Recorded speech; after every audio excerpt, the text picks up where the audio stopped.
নমস্কার, মিক্সড টুক মিডিয়ায় তোমাদের প্রত্যেককে স্বাগত। আজকে কয়েকটা গুরুত্বপূর্ণ আপডেট। একদিকে প্রাথমিকের ৩২,০০০-এর মামলা সুপ্রিম কোর্টের পর্যবেক্ষণ।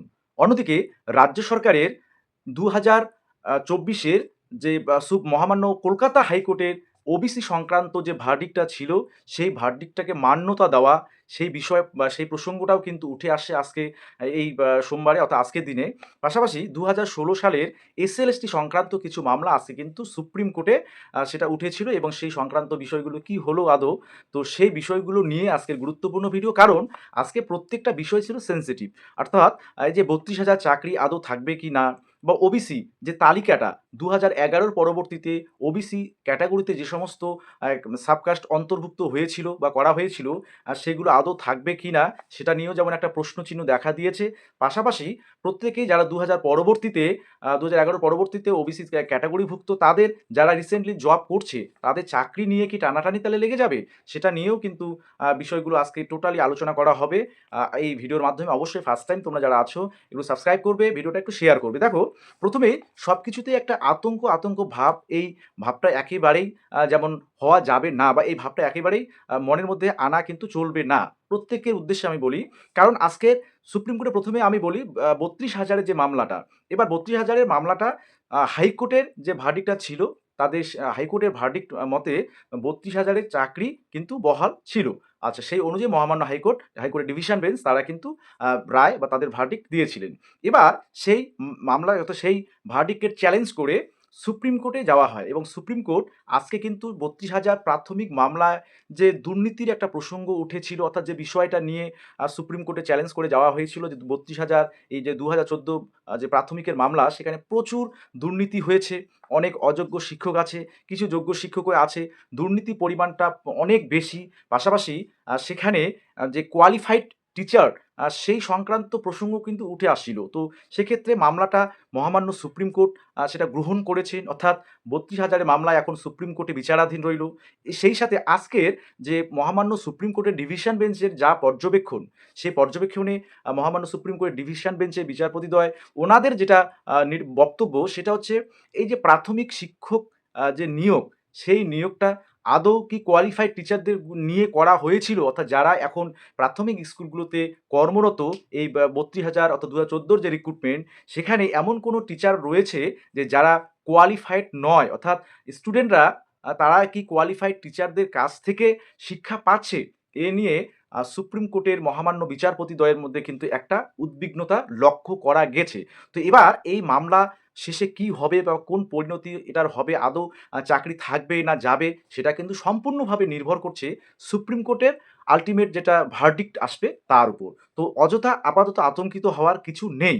তো মামলা চলবে। তো মামলার পরবর্তী শুনানি যেমন 3rd উইক অফ অগাস্ট সেটা করা হয়েছে। এবার আ অযথা এই বিষয়ে টেনশন না করাই ভালো। এবারে আসি আরেকটা গুরুত্বপূর্ণ বিষয় বা সেনসিটিভ বিষয়, ওবিসি সংক্রান্ত। আমরা দেখেছি যে কয়েকদিন আগেই এসসি, এসটি, ওবিসি এই সার্টিফিকেটগুলো নিয়ে, অর্থাৎ ২০১১ র পরবর্তী সময়ে সমস্ত যারা সার্টিফিকেট যেগুলো ইস্যু করা হয়েছিল, প্রায় ১,৬৯,০০,০০০ সবগুলো রিভেরিফিকেশন করার নির্দেশিকা কিন্তু সরকারি তরফ থেকে সে নির্দেশিকা জারি করা হয়েছিল। তো সেটার পাশাপাশি ওবিসি সংক্রান্ত যে গত বছরই আমরা দেখেছিলাম ঠিক এই সময়টাতেই যে কলেজের ভর্তি বা নার্সিং এন্ট্রান্স বা জয়েন্ট এন্ট্রান্সের ভর্তি সমস্ত কিছু কিন্তু একটা পিছিয়ে গিয়েছিল ওবিসি মামলার জটে। তো সেই ওবিসি মামলা কিন্তু ঘুরে ফিরে আবার রাজ্য সরকারের আজকের যেটা বক্তব্য, রাজ্য সরকারের মাননীয়া উপমুখ্যমন্ত্রী তিনি যেটা প্রেস কনফারেন্সে যেটা জানিয়েছেন, যে বিষয়টা জানিয়েছেন যে ওবিসি সংক্রান্ত মামলার কলকাতা হাইকোর্টের ডিভিশন বেঞ্চের যে ভার্ডিক্টটা ছিল, অর্থাৎ ২০১১ পরবর্তী সময়ে যে সমস্ত আ গোষ্ঠীকে ওবিসির তালিকায় আনা হয়েছিল বা ওবিসির অন্তর্ভুক্ত করা হয়েছিল, সেটা পুরোপুরি কিন্তু মহামান্য কলকাতা হাইকোর্টের ডিভিশন বেঞ্চ সেটা কিন্তু ইনভ্যালিড বলে ঘোষণা করে এবং সেটা অনৈতিক বলে ঘোষণা করে।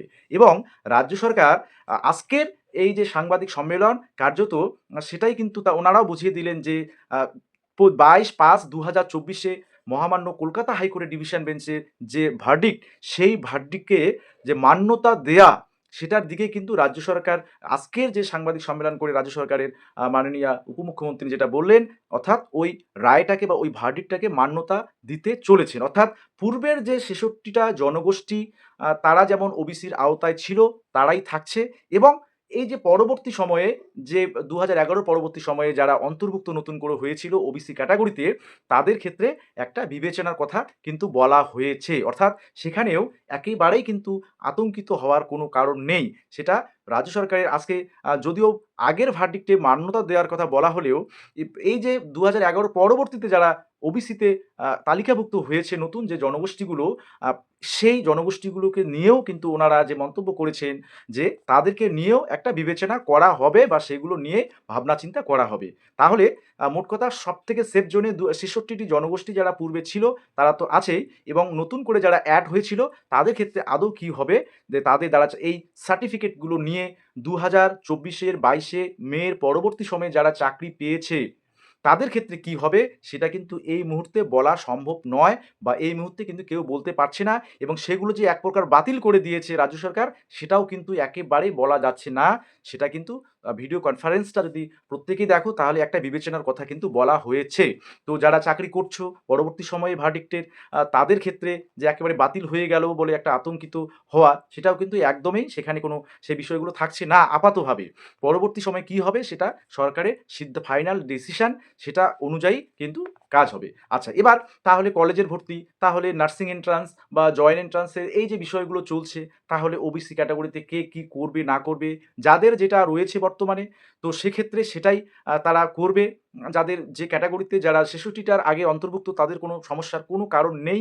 তারা নিশ্চিন্তে তাদের ক্যাটাগরিতে সার্টিফিকেট রিভ্যালিড করা বা রিভেরিফিকেশন যেটাই হোক না কেন তারা থাকছেই এবং পরবর্তী সময়ে যে জনগোষ্ঠীগুলো অন্তর্ভুক্ত হয়েছে তাদের যে ওবিসি সার্টিফিকেটগুলো আপাতভাবে রাজ্য সরকার কিন্তু একেবারেই যে বলেছে সেগুলো একদম বাতিল করে দিলাম, সেই বিষয়ে কিন্তু সেটা স্পষ্ট করে একদম যে উল্লেখ করা হয়েছে সেটা কিন্তু একদমই নয়। তো যাই হোক ফাইনাল রাজ্য সরকারের কোন বিষয়টা রাজ্য সরকার মান্যতা দেবে পুরোপুরিভাবে এবং সেটা অফিসিয়ালি, সেই বিষয়টা কিন্তু পরবর্তীতে উঠে আসবে। আচ্ছা এরপরে ২০১৬ যে বিষয়গুলো, যে এক্সপায়ারি অফ প্যানেল যে বিষয়গুলো আজকে তোলা হয়েছিল মহামান্য সুপ্রিম কোর্টে, যে কেসগুলো উঠেছিল, তো ২০১৬ এসএলএসটির সমস্ত কেস মহামান্য সুপ্রিম কোর্টের ডিভিশন বেঞ্চ আজকে কিন্তু সমস্ত কেসকে খারিজ করে দেয়। অর্থাৎ সেখানে tainted, untainted, expiry of panel যে টেন্টেড সেটা কিন্তু একদমই মহামান্য সুপ্রিম কোর্ট কিন্তু আজকে সেটা বলেননি বা সেই মামলাগুলো একদম খারিজ করে দেওয়া হয়েছে এবং বলা হয়েছে এগুলো নিয়ে কলকাতা হাইকোর্টে তারা যেতে পারে। ঠিক আছে? তো এই বিষয়গুলো কিন্তু উঠে আসছে এবং ২০১৬ যে পুনর্নিয়োগের বিষয়টা, কারণ ২০১৬ অনেক যোগ্য শিক্ষক আছেন। তো তাদের পুনর্নিয়োগের একটা জোরালো দাবি কিন্তু আবার উঠে আসছে এবং এক্সপায়ারিয়া প্যানেল বলতে যে তারা দুর্নীতিগ্রস্ত সেটা কিন্তু একদমই বলা যাবে না। এই বিষয়টা কিন্তু মাথায় রাখতে হবে। যেমন প্রাথমিকের ২০১৪ যত রিক্রুটমেন্ট হয়েছিল, সবাই যে অযোগ্য সেটাও কিন্তু বলা যাচ্ছে না বা সেটাও বলা যাবে না। সেখানেও অনেক ভালো ক্যান্ডিডেট বা ফ্রেশ ক্যান্ডিডেট রয়েছে যারা নিজের যোগ্যতায় চাকরি পেয়েছে। তো এই বিষয়গুলো বলার ছিল। অযথা এই বিষয়গুলো নিয়ে যে আতঙ্কের একটা পরিবেশ সৃষ্টি করবে সেটা একেবারেই কাম্য নয়। ঠিক আছে? যাই হোক এই বিষয়টা আমার বলা ছিল এবং অনেকেই তোমরা বলেছিলে যে এই বিষয়গুলো নিয়ে একটু ডিটেইলসে বলা। তো সেগুলো আ আজকের যে সুপ্রিম কোর্টের যে ভিডিও কনফারেন্সে তোমরা অনেকেই দেখে থাকবে লাইভ, যে কেসগুলো উঠেছিল বা তোমরা দেখে থাকবে ওবিসি রিলেটেড রাজ্য সরকারের যে আজকের যে ঘোষণা, সেই ঘোষণাগুলো শুনলে তোমরা কিন্তু একদম অথেন্টিক ভাবে বিষয়গুলো বুঝতে পারবে।